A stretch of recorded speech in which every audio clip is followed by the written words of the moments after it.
Hi everyone, my name's Lisette and today I'm going to show you how I make this 5-minute no-knead artisan bread.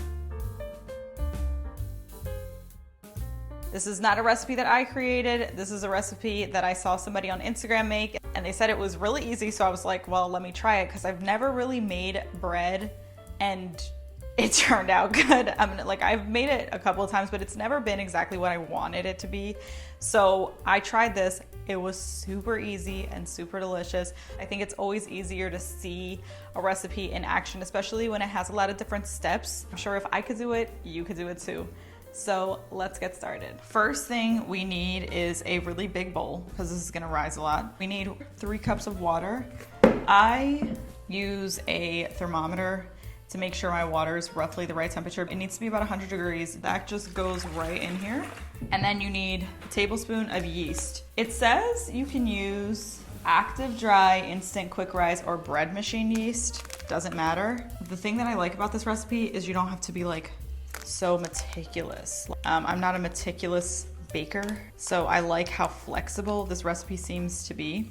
We're like hitting exactly what we need. It's like 1.5 packets of yeast is what you need if you're using the packages, or 1 tablespoon. And then we're doing 1.5 tablespoons of salt. This is a half tablespoon, so I'm gonna do 3 of these. So we're just gonna stir this. Your yeast does not have to dissolve. You just need to incorporate your salt and your yeast into the water. Now we're just gonna add the flour.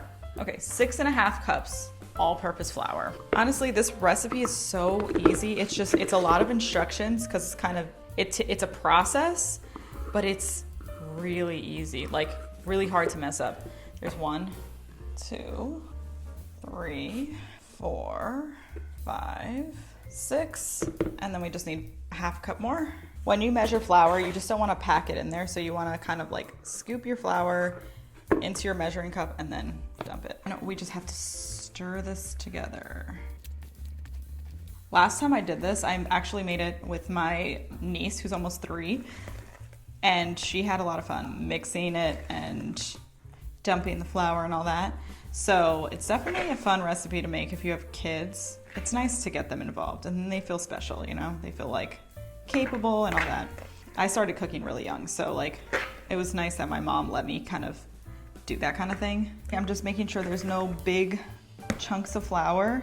It's gonna be really sticky. You're just making sure you get it all incorporated. You do not need to knead the bread. Basically, that took about 5 minutes to just throw everything together, and then we have to wait and let it rise. I'm just gonna cover it with a towel and leave this here for 2 hours, and then we'll be back and I'll show you the next steps. The dough has been sitting here for 2 hours, so let's take a peek at it. All right, so you see how much it's risen? Basically, I think it's probably more than double the size. You see it's like, it looks sticky, lots of like air bubbles. That's perfect, that's how it should be. We're gonna cover it with plastic loosely and then refrigerate it. Ooh, these are nice. These kind of plastic wrap things. I hate fighting with that blade that's in here. Oh my goodness. I can't. It's like I'm incapable of ripping anything in a straight line. So that cutter is like the best.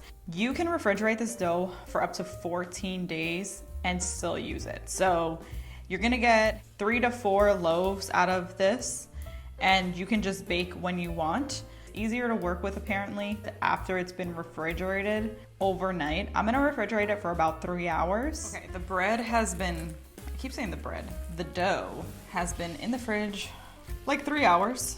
So I'm gonna basically take out a big clump for this. You really gotta flour your hands a lot because it's really sticky. This is the part I feel like I haven't like finessed yet. You want a lot of flour because it's such a sticky dough, but you don't wanna like knead more of it into your loaf. So you kind of just wanna like make sure you create a nice ball. You kind of wanna like tuck it under. It's like, it should be like kind of like a skin around. That's what, there's a video on the blog that I'm gonna link that it shows like how you do it. And you just kind of like tuck and turn so that it's a nice like tight ball on the top. And then you want to make sure that you squeeze it tight at the bottom, because otherwise your loaf is gonna like spread out too much. This is gonna be not a huge loaf, but it's gonna rise. It is gonna rise a lot more. I don't have a pizza peel, so I'm just putting it on this parchment paper to rise. We're actually gonna bake it on an upside down cast iron, or you could use a pizza stone. The rest of the dough is just gonna go back in the fridge. You don't want it to be like airtight. That's why I just do like a light plastic wrap. Yeast, you know, produces air bubbles and gases. So that needs to be able to be released a little bit. So this goes back in the fridge. This stays out for 40 minutes. All right, you can see the bread didn't rise that much, but it did spread out a bit. That's fine. It's gonna rise more during the baking. Here's my thing. Because this dough is so sticky, it's really hard to do the scoring. So I'm gonna try actually using the scissors to do that. That doesn't really make a difference for how the bread tastes at all. Just kind of testing that out. If you guys have like tips, if you're a baker and you have tips for how to score the bread, let me know. I'm just gonna try this time. I would like this one to be a little longer. We'll try that. I'm gonna try that. Okay, so now I'm gonna take it and bake it. I basically have 2 ovens that I can use. I'm using the other one because the other one's a little bit more reliable, and for something like this, like bread, I just feel a little bit more comfortable using that oven. So I'm gonna go take it over there and I'll show you how you put this in the oven. Now I'm here at the other oven and it's been preheating for about 20 minutes with the cast iron in it. I accidentally did this part backwards, but you should put the bread in first, just slide it on there onto the cast iron with the parchment paper and all, and then pour about a cup of water into another pan in the oven, and then close the door right away to trap the steam. Then it cooks for about 20 to 35 minutes. You'll know it's done by the outside color. And then also when you pull it out to room temperature, it should like crackle a little bit. You want to cool it on top of a wire rack. And I was decently happy with the scoring, by the way. Side note, I think it ended up looking pretty nice overall, better than any of the other times that I tried with a knife. You're supposed to let it cool completely before you slice it, so I try to let it cool. I usually let it cool for like 20 minutes or so. That's what I've been doing because like it's hard to wait for that fresh bread when your whole house smells amazing. It's done. It smells delicious. I'm gonna put the camera overhead for a second so that you can kind of see how it looks when it's sliced. It's a little crispy on the outside. I'm just gonna slice a couple slices. Honestly, the best thing you can do is get an electric bread knife. That really, I mean, that's like amazing. I'm not taking that out for the video, one, because it's super loud, and I'm not slicing this whole bread right now, so I'll just slice like 2 pieces here. You see, it's like nice and fluffy and airy. I hope you enjoyed watching, and I hope you test out this recipe. Obviously, like I said, I cannot take credit. It is not my recipe, and I am not a master bread maker by any means. So I'm sure if I could do it, you could do it. So try it out. Let me know if you do. And if you enjoyed watching this video and you enjoy videos like this, testing out recipes, tasting new foods, or learning tried and true recipes from me, make sure you subscribe to keep watching more videos like this.